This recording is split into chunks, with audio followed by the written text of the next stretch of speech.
রতিকান্ত সাহার মতো একজন সমাজসেবক ওই সমাজসেবী শব্দে ওই শব্দটা লুকিয়ে আছে।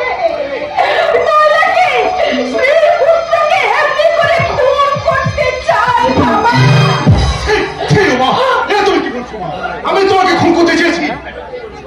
আমিও তো তাই বলছি বাবা, যে তোমার মতো একজন সজ্জন মানুষ চুলের মুঠি ধরে আমাকে টানতে টানতে আমাকে রাস্তায় ছুঁড়ে ফেলে দিয়েছিল। আর তারপর তোমার পোষা কুত্তারা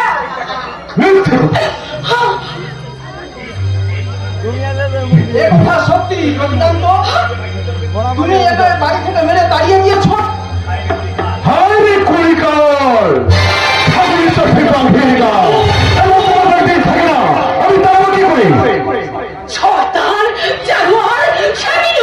সেগুলো ঠিক এমনি করে মিথ্যে কথা বলে তবে আমাকে বাড়ি থেকে তাড়িয়ে দিয়েছিলে। তাতে আমার অপরাধ কোথায় ছিল না? গান স্ফোরণা বিচারে তুমি কোনটা দুশ্চরিত্রা সন্তান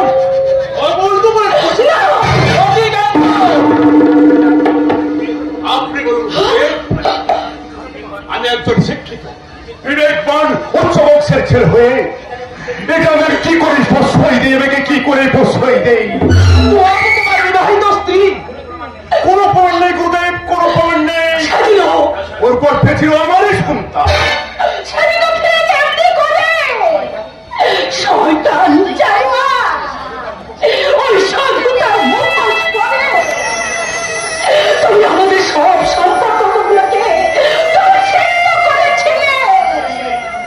আর তুমি বলেছিলে আমি নাকি দুশ্চরিত্রা,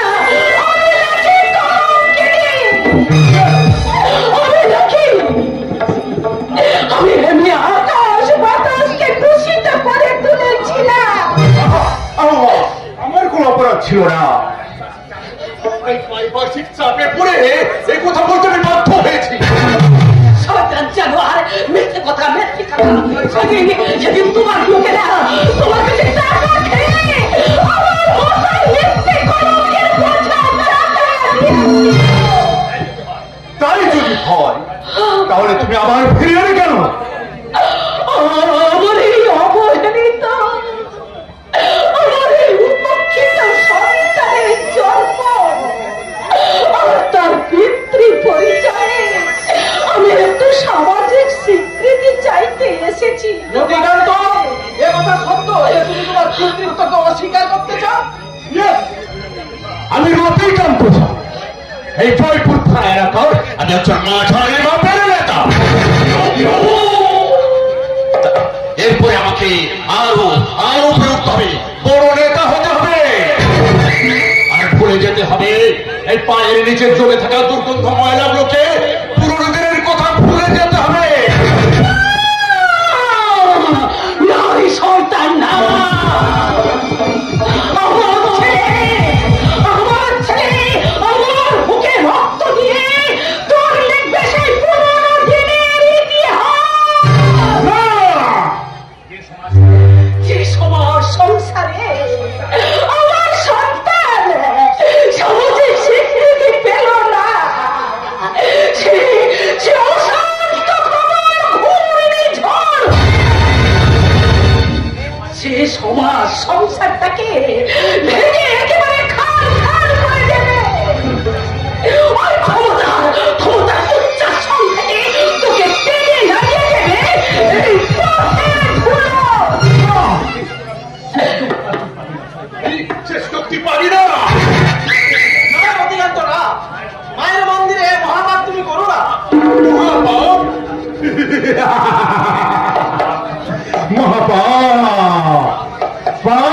ধর্মের শিল্পে আদার উপরে উঠেছি। খুন যখন আমার ধর্ষণ দিয়ে শুরু হয়েছে আমার রাজ্য ভেসে, তাই খুনের রক্ত ফুলি খেলোটা আমার সাবধান শয়তান, আর এক পায়ে গেলে আমি কিন্তু তোর ভবলীলা সাঙ্গ করে দেব। পকেটের হাত দেওয়ার চেষ্টা করলে আমি কিন্তু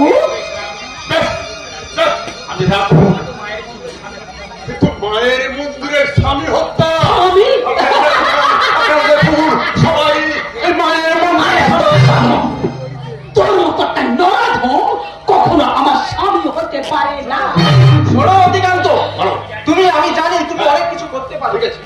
মহাপাপ তুমি করো না। এই মন্দিরে মহাপাপ করে কেউ আজ পর্যন্ত রেহাই পায়নি, আর তুমিও পাবে না। আমি নই সন্ন্যাসী, এই দেখ এখনো যে এত বড় সন্ন্যাসী গেল অনেকবার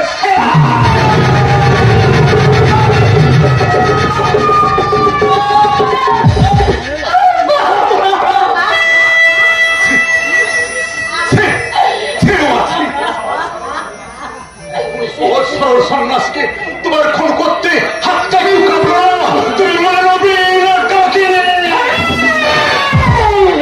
আমি ডাকিনি, আমি ডাকিনি, আরে ডাকিনি। সেই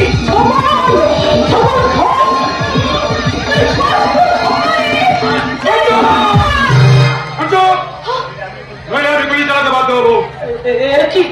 আপনি আপনাকে কি খবরটা দিল? আমি তো ব্যবসা, আমি এই বাংলাদেশি বলা রহমত আলী তোমাদের নিত্যানন্দ ঠাকুর মহারাজ ও রবীন্দ্রনাথ প্রসাদকে একান্ত মারার অপরাধে আমি আপনাকে অ্যারেস্ট করলাম।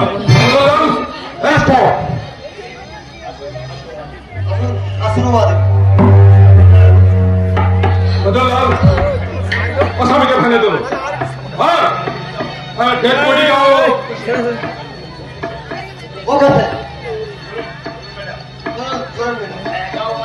হ্যাঁ যাও মা যাও।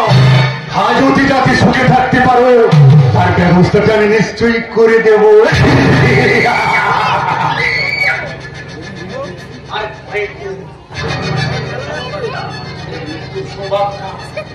নিশ্চয়ই নারী সন্তান না, তা তুই কোনদিনের জন্য পারবি না। সন্তান তুই কোনদিনের জন্য পারবি না। তোর মতো কংসকে ধ্বংস করতে আমার ছেলে কৃষ্ণ রূপে ওই গোকুলে বড় হবে। হ্যাঁ রে সন্তান, হ্যাঁ তুই একটা কথা মনে রাখিস, আজ থেকে সেই 25 বছর ঘরের ঘটনা আমি দিব্য দৃষ্টিতে দেখতে পাচ্ছি। সেই 25 বছর আগের সেই ঘটনা আমার ছেলে বংশমুখী মহাকাল হয়ে প্রান্তে এ প্রান্ত থেকে অপ্রান্ত ঘুরে বেড়াচ্ছে। তার সারা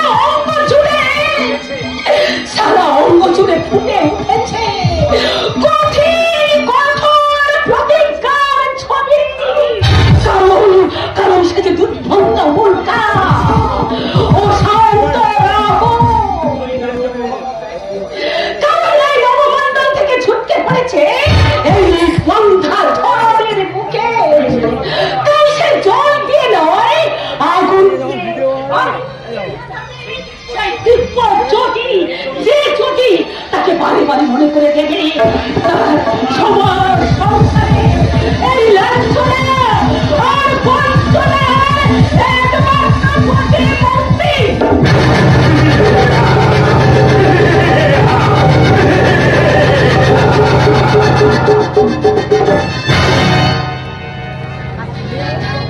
এরপরের ঘটনা 25 বছর পর।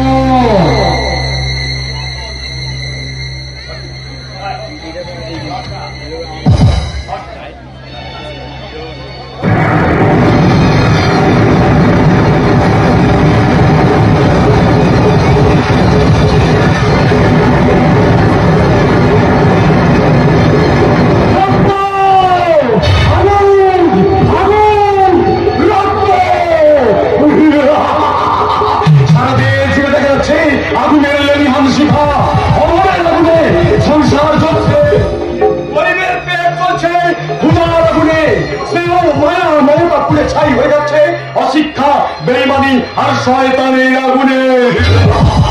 কিন্তু আমার মুখে চলছে প্রতিহিংসা আর প্রতিশোধের আগুন।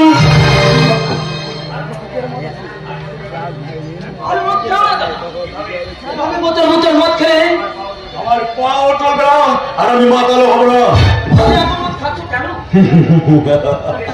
ওরে ওরে শঙ্কচূড়, মানুষ প্রদীপ জ্বালাতে তাতে তেল দেয়, হোমের আগুন প্রজ্বলিত রাখতে তাতে দেয় ঘৃতাহুতি, আর আমার মুখে এই প্রতিহিংসার আগুন লাগিয়ে রাখতে আমি মদাহুতি। কিন্তু কার উপর, কিসের জন্য তোমার এই প্রতিহিংসা? তা তো জানি না, আমি শুধু জানি জননী জন্ম ভবিষ্য স্বর্গাৎ গরিয়সী, সেই মায়ের বুকের প্রতিহিংসার আগুন জ্বালাতে তার সমস্ত অন্যায় আদেশ তুমি নতমস্তকে পালন করবে, তাই তো? কিন্তু কেন তা একবার জানতে চাইবে না? কারণ মায়ের বিচার করা ছেলে শোভা পায় না। তুই মায়ের আদেশে ছবল মারবে সমাজের বুকে, আর সেই বিষাক্ত ছবলে নিয়ে লয়ে যাবে সমাজের সারা ভারবন্ধ। আরে সমাজ সমাজ সমাজ, এই বিষয় এই তোমার উপযুক্ত পার্শ্বচরের কথা। কিন্তু দাদা, আরে না না না না, তাহলে তোকেও আমি ছোট করছি না, কারণ তুই মুখে জ্ঞান গর্ব ডায়লগ দিলেও আমার প্রতিটি কাজে জাল লড়িয়ে দিস। তাই তুমি আমার বুকে এসো প্রিয়তমা। বাংলা বছরে কাজের কথা মন দিয়ে শোন। আজ রাত 12টা ওই জয়পুরের জঙ্গল পথে যে বেআইনি অস্ত্রগুলো আমদানি হবে, না সমস্ত অস্ত্রগুলো নামে আমাদের গুদাম যত করে, আর আমাদের গুদামে কিছু অকেজ অস্ত্র ট্রাক ভর্তি করে ঠিক রাত 1টার মধ্যে ওই রতিকান্ত সাহার বাগান বাড়িতে ফেলে আসবি। আর পরের কতটা আবার আমি ঠিক তোদের যেখানে যেখানে পা রাখতে বলবো তোরা ঠিক সেখানেই রাখবি। ঠিক আছে আসল আর রাজা ওই টিউশন থেকে বাড়ি ফেরার পথে জাস্টিস চৌধুরীর মেয়ে অলকার গাড়ি থামিয়ে তাকে তোরা কিডন্যাপ করবি। না কোনো কিন্তু নয়, আজ রাত 12টায় এই জঙ্গলের বুকে একদিকে হবে গণধর্ষণ, একদিকে অস্ত্র বর্ষণ, আর এই দুয়ে মিলে কাল সকালে হবে কুল কালাম কাণ্ড।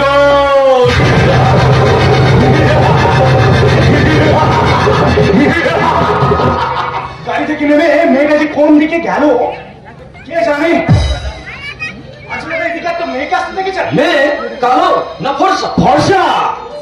কুচিত না সুন্দরী? সুন্দরী মানে বেশ সুন্দরী। মডার্ন না মানে একটু মডার্ন টাইপের। কেমন পোশাক পরে? অর্ধলঙ্গ না পুরোটাই লঙ্গ? কি বলছেন আপনারা? আমার বোন দেখুন কোন বাঘের পেটে চলে গেছে কিনা। মানে এই জয়পুর জঙ্গলের কোন 4 পেয়ে বাঘের পেটে নাও, এই নগ্ন ভিক্ষিত সমাজ ব্যবস্থার 2 পেয়ে বাঘের খপ্পরে। তা কেন হবে, তা কেন হবে?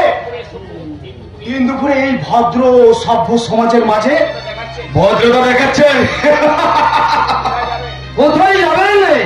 আরে কোথা থেকে বলছেন? আমি কলকাতা থেকে আসছি, যাবো এখানকার হাসপাতালে। রোগী না ডাক্তার? কে? আমি নয়তো কি আমরা? আমি জয়পুর হাসপাতালে ডাক্তার অনুপম সেন। আজই এসেছি হাসপাতালে জয়েন করতে। তারপর হাসপাতালের ওষুধগুলো বাইরে পাচার করবেন নাকি পাচার করা রোধ করবেন? তার মানে এখানে সুখে চাকরি করতে হলে ওই দুটো কাজের যে কোনো একটা কাজ আপনাকে বেছে নিতে হবে।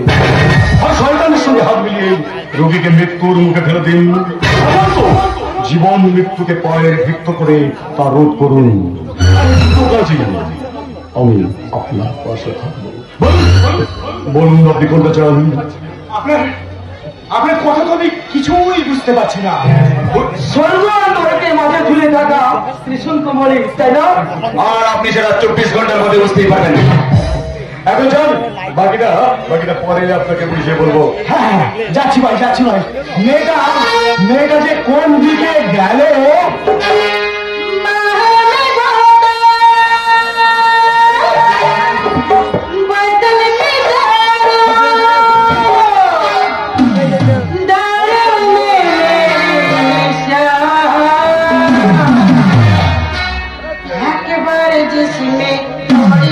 पीले हो गया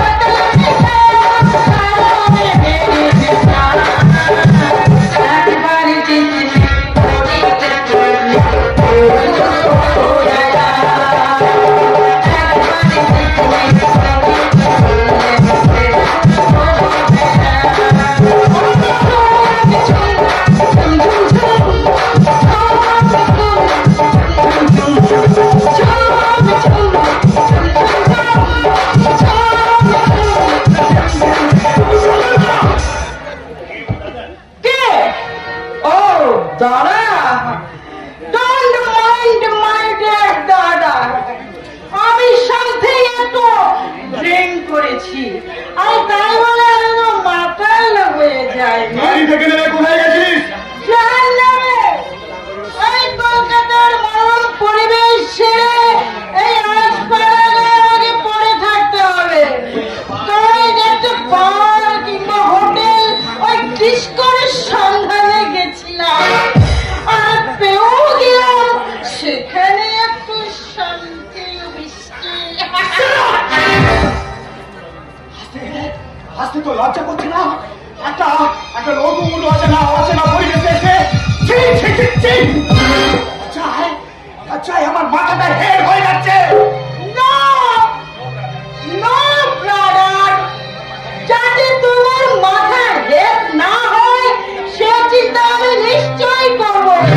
আর প্রয়োজন হলে তুমি থাকবে ওই সরকারি কোয়ার্টারে, আমি থাকবো হোটেল কিংবা লজে। খুব হয়েছে, এখন আমার সাথে হাসপাতালে হাজিরাটা তো দিই, তারপর তো নতুন বোনকে নিয়ে কতদিন এই জয়পুরের মাটিতে থাকতে পারবো তাও ঈশ্বরই জানে। চিরকাল একই রকমই রয়ে গেল।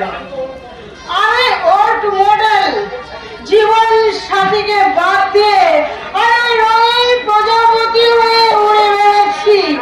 আমি নাচছি আর গাইছি, বলছি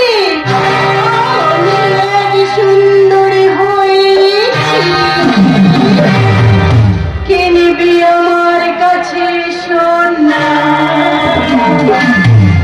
সোনা সোনা।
বৃষ্টিপাত করতে এটাই হবে আমার আড়াই প্যাচের ঘোড়া।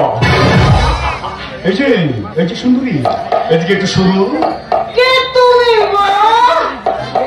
আমার আদর করে আমাকে ডাকছো কেন?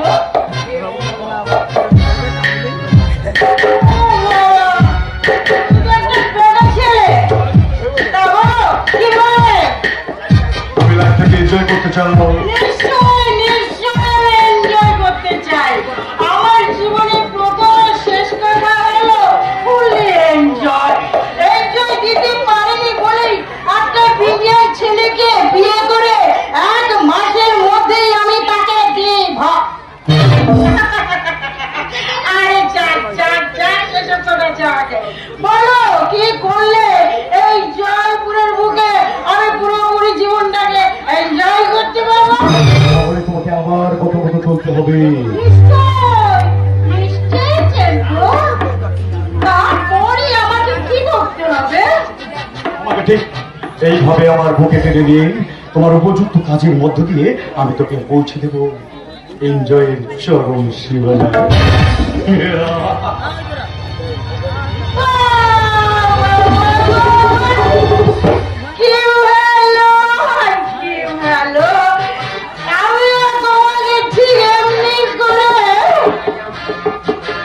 দাদাকে আমাকে একটু আবদার করবে না? নন্দী ভেঙ্গি কি করছিস? তোমার রূপ সুধা পান করছি ম্যাডাম।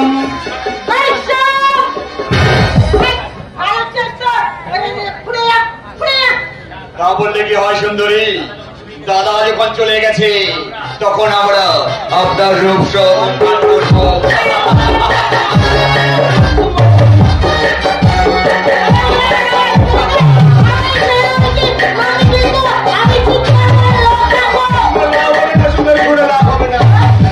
আর তোমাকে হবে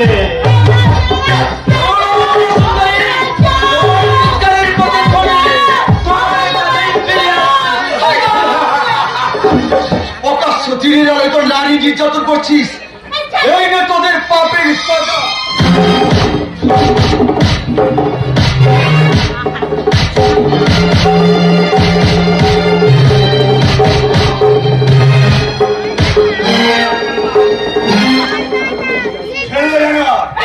নইলে আমি শেষ করে ফেলবো।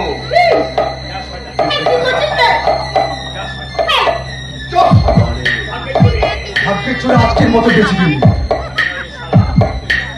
আমি নই রে সারা, তোকে আজকের মতন এখানেই ছেড়ে দিয়ে গেলাম। আর এটাকেও আমি তোর কাছে জমা রেখে গেলাম, বুঝলি শয়তান?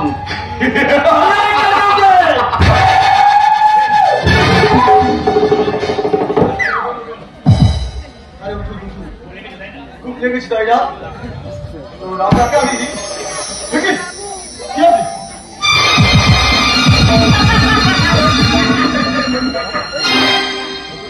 নতুন করে পরিচয় দেওয়ার কোনো প্রয়োজন আছে কি? আর কোনো পরিচয় নেই, আমি আসছি। বলুন। তুমি আমাকে এত বড় বিপদের হাত থেকে রক্ষা করলে, বিনিময়ে কিছু পুরস্কার চাইবে না? চাইব, নিশ্চয়ই চাইব। আমি চাই ক্ষমা, নিঃস্বার্থ ক্ষমা।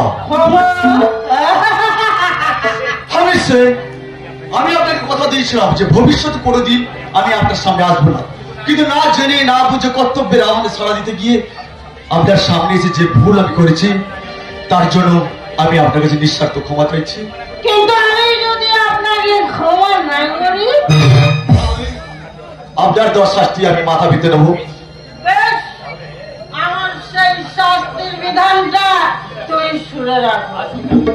আজ থেকে আমি ওই জয়পুর এলাকাতেই থাকবো। আমার প্রয়োজনে ওই সারা গ্রামটা চষে বেড়াবো। তুমি কখনো ভুল করে আমার সামনে এসে দাঁড়াবে না। ক্ষমা করবেন নিশ্চয়ই, আপনার এই শাস্তি আমি নিতে পারলাম না। ইয়েস, আমিও মানুষ, শিক্ষা দীক্ষা বিবেক মনুষ্যত্ব আমার মধ্যে বর্তমান। তাই আর্থিক সেবা করা ও মানুষের পাশে দাঁড়ানোটা আমার কর্তব্য। আমার বাবার দেওয়া মানবিক মূল্যবোধের শিক্ষা, তাই কারোর জন্য কোনো কারণে সেই শিক্ষা আমি অবমানিত করতে পারবো না। আপনি আমায় গালাগালি দিন আর অপমান করুন, সব নিরমিষ হইতে পারবো, কিন্তু কর্তব্যচ্যুত হতে আমি পারবো না। তাই আমি কথা দিচ্ছি, সুদিনে নয় দুর্দিনে সুখে দুঃখে ও বিপদে আমি সারাক্ষণ আপনার পাশে পাশে থাকবো।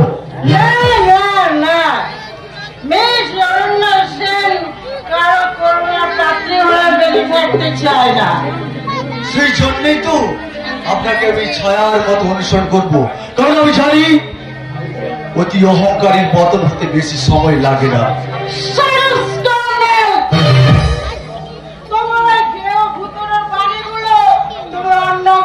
শোনাবে আমাকে নয়, আমার শেষ কথাটা তুমি শুনে ফেলে দেওয়া খাবার তুলে খাওয়ার জন্য এই অনন্য সেনের জন্ম হয়নি। আর কথা মাথায় ভালো করে ঢুকিয়ে রাখো, কেমন?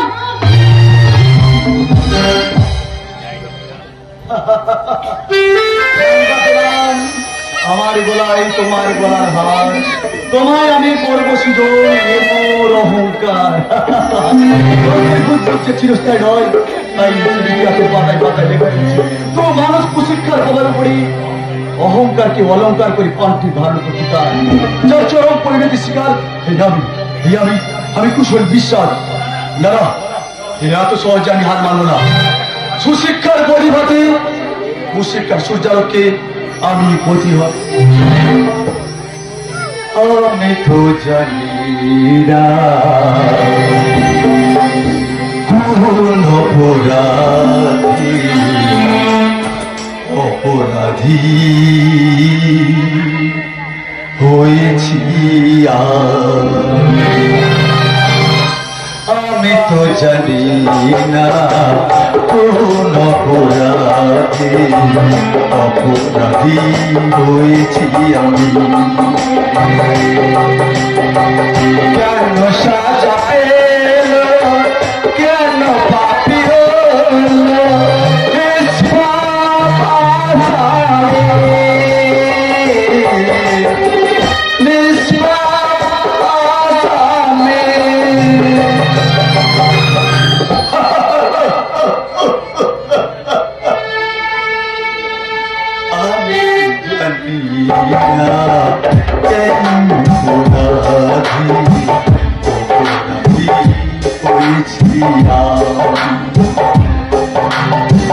কেন সাজা পেলো কেন বাপি হলো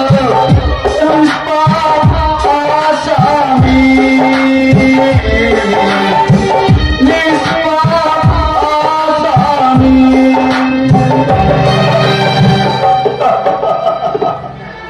আমি তো জানি না কোন অপরাধী অপরাধী